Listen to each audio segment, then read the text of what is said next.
Dr. Audrey Kaplan-Messas, a senior eye surgeon and the head of EYENIS for advanced ophthalmology, said that the catastrophe in Beirut had sent deadly chemicals into the air and could cause long-term damage to vision in people living there. She also said that tear gas used by Israel police against demonstrators here in Israel also present risks to people's eyes. It's usually not a very toxic material, but if it gets into gas and it's expanded like it is now, and people are exposed to a lot of it, then it can damage actually almost all the structures of the eye.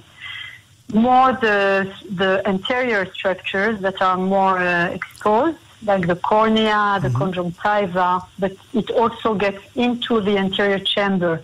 Now, this is a permanent damage or something can be repaired?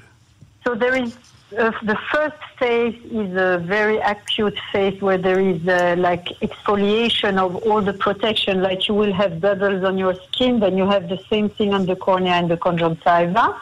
This can repair, but then it also penetrates the eye and it can kill the stem cells, which are the cells that reproduce and all the time regenerate the surface of the eye.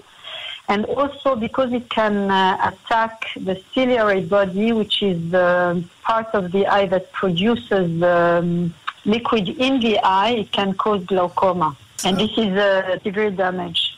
Tell me, is this something that needs a lot of exposure, or just people in the city could suffer from this in Beirut?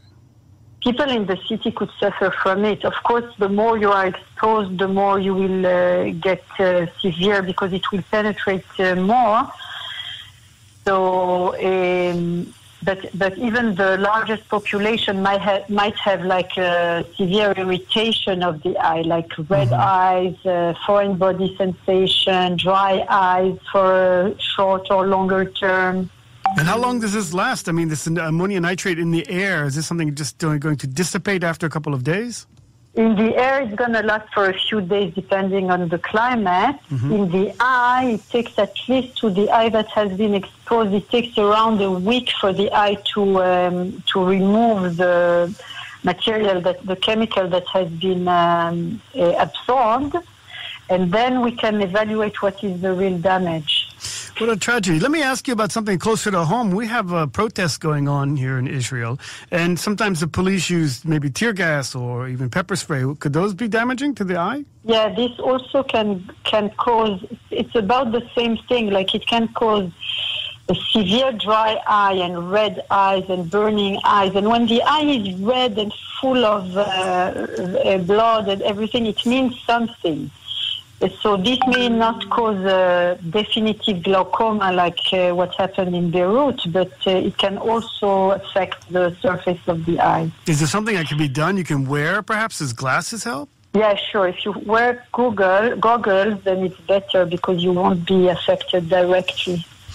Now, what about the situation in Israel, in Haifa? We have a lot of chemical plants. Is there damage being caused there that we don't know about to our eyes?